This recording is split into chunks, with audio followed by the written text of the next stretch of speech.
Hello and welcome back to my channel. I'm Jenny. Today's video is going to be my July favorites and fails. It's crazy to think that July is already over, but here we are. I do have 5 favorites, 1 in between, and 1 failing item. So let's go ahead and start with the failing product. So this makes me really sad, and it is the ColourPop Loose Pigment, Loose Eyeshadow. What is this called? The Loose Pigment in the shade Redzone. It is this beautiful kind of champagne-y pink shimmering shade. I don't like the formula of this because I'm going to try to open it and not make a mess. It has a sifter lid on it, which is nice, but on the inside, I don't even know if you're going to be able to tell, it's really, really loose and fly away-y. I don't really know how to explain it, but like now I have glitter all over my hands. When I thought of this product, I thought of the Makeup Geek foiled pigment, where it kind of had that oily kind of texture to it, to where it's going to be more adhesive to the lids, where this is just a very, very loose pigment that's going to fly everywhere. It causes a mess. It doesn't adhere well. It gets all over the face. I was really upset because the color is very pretty, but I know I'm not going to reach for this often, if at all, because of how not user-friendly it is and how messy it is. It's very, very messy, and I'm just not a fan of that. The in-between product is leaning more toward the favorites, and it is the e.l.f. Poreless Putty Primer. It is the primer I have on today, not that it matters, you can't see it. This product is hit and miss for me because I love it in this area where the pores are generally bigger on my face. I feel like it keeps my makeup smooth and mattified and pretty throughout the day. But on my chin right here, everything breaks up on me when I use this primer in that spot. I used it today just to double check, and it's breaking up really bad through here, and my chin wears off really bad throughout the day anyway, but this does seem to make it worse. But right here where the pores are worse and where the skin lays more flat and isn't as like mobile as around my mouth, I think that this is a really nice primer, and I do plan on using it up. I truly don't know if I would repurchase it, just because it is kind of a hassle to have to double prime, because I use a different primer all over the perimeter of my face and then use that on the center. I don't know if I'm willing to do that. That is extra work that most of the time I'm not willing to put in, but as a whole I do think that this is a pretty good product. Definitely worth trying out if you have some pore issues like I do, especially right here where they are the biggest. I do think it does a pretty good job of filling pores. So now we are moving on to my favorite products, and I do have one skincare item, and it is the Fourth Ray Beauty Remedy 10% Niacinamide Serum. As you can see, I have made progress on this already, and I've only had it for about 4 weeks-ish, 3 weeks. I love this serum. This is the only new thing that I have introduced into my skincare routine recently, and I definitely think my skin has improved a lot. So I have mentioned that I have bumps around my jawline before, and other products I have in my skincare routine have helped, but nothing's ever really made them go away. Within like a week, these bumps were completely gone. I do still get them occasionally, but they're not as bad, and they are not noticeable with makeup underneath them at all anymore.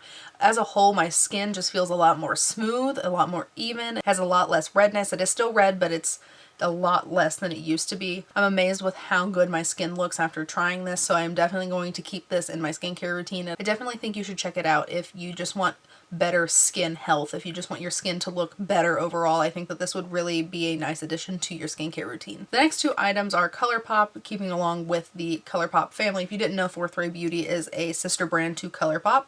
But this next product is the ColourPop BFF Volumizing Mascara in the shade Brownie Points. This is the brown mascara, just showing you what the wand looks like, and just it's kind of like a warmer shade of brown than other brown mascaras I have tried, but I love this formulation, and so I knew I was going to like this. And on a day-to-day basis, I generally don't wear makeup. I will throw on some mascara and just some brow gel so my brows don't like stick straight up in the air and look all crazy. But I love putting on a brown mascara on my no makeup days, just to make my eyes look a little bit more open and awake. It's nicely pigmented, it separates the lashes but adds volume, and I just really think that the formulation of this mascara is great, and I'm so glad they finally came out with a brown shade. I will definitely keep repurchasing this. This next product is also from ColourPop, and it is the Creme Luxe lipstick in the shade Layover. This is what it looks like. It is what I have on my lips today. Beautiful shade. I actually think I'm going to wear it for my wedding. I've worn this shade all day to work.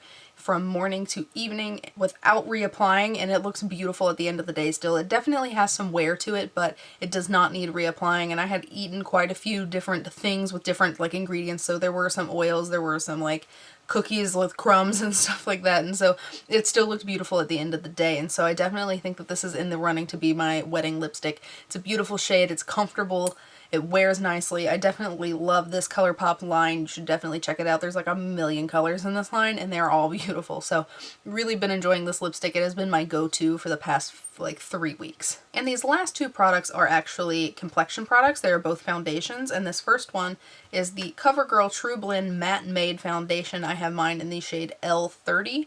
Now, I generally lean toward matte foundations because I do get pretty oily in the T-zone, specifically right here around my nose. And so matte foundations generally just work better for me than normal to dewy. Satin generally works okay too. But so I was really intrigued by this, and especially since CoverGirl has came out as cruelty-free, I definitely wanted to try more things from them, and for whatever reason I was just drawn to this foundation. And I really, really like it. I think it's beautiful on the skin. It wears really nicely. To me, it's not completely matte. It's more of like a satin skin-like finish, but it is still slightly matte. I have this issue where a lot of foundations will start to get oily and dewy throughout the day. That I don't have the problem with this. It lasts beautifully throughout the day. I think it's a really good foundation, and it was pretty affordable. I got mine at Walmart for like $8 or $9, I believe. So, and there's a pretty good shade range as well for the drugstore, so I'm very, very happy with this. This is a bit light for me right now. I think the shade L50 would be a good match, but overall I'm very, very happy with the way that this foundation performs. And this next one is the foundation that I am wearing today, and it is the Pure 4-in-1 Love Your Selfie Long Wear Foundation and Concealer. I have had this the shortest amount of time of all of these products, about a week now, but it's the only foundation I've been using, and it is gorgeous. First off, I want to talk about the packaging because it's really cool. So it has the traditional pump like any other foundation would have, but then when you twist it off, it has a doe foot applicator on it, so you could use it for spot treating or something. I personally prefer to use the doe foot applicator because I just think there's more control and I'm using the correct amount of product without pumping a bunch on my hand and then wasting some. I can apply it directly to my face and go from there.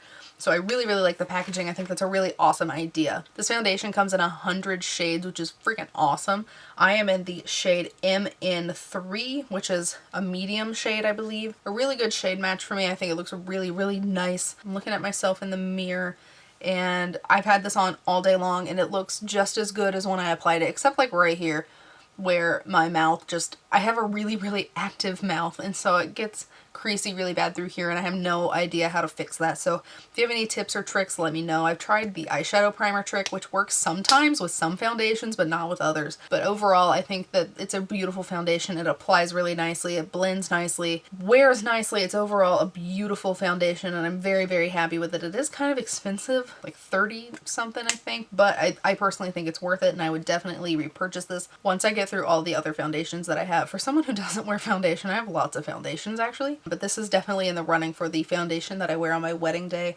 This and the CoverGirl one are both very high up there on that list, but I'm definitely leaning toward this one. I do prefer this one over the CoverGirl for no other reason than this just wears a little bit nicer throughout the day than the CoverGirl, but it is also really, really great. So those have been my favorites and fails for the month of July.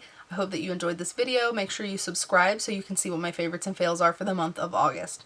Thank you for watching this video. I hope that you enjoyed it. If you did, please give me a thumbs up.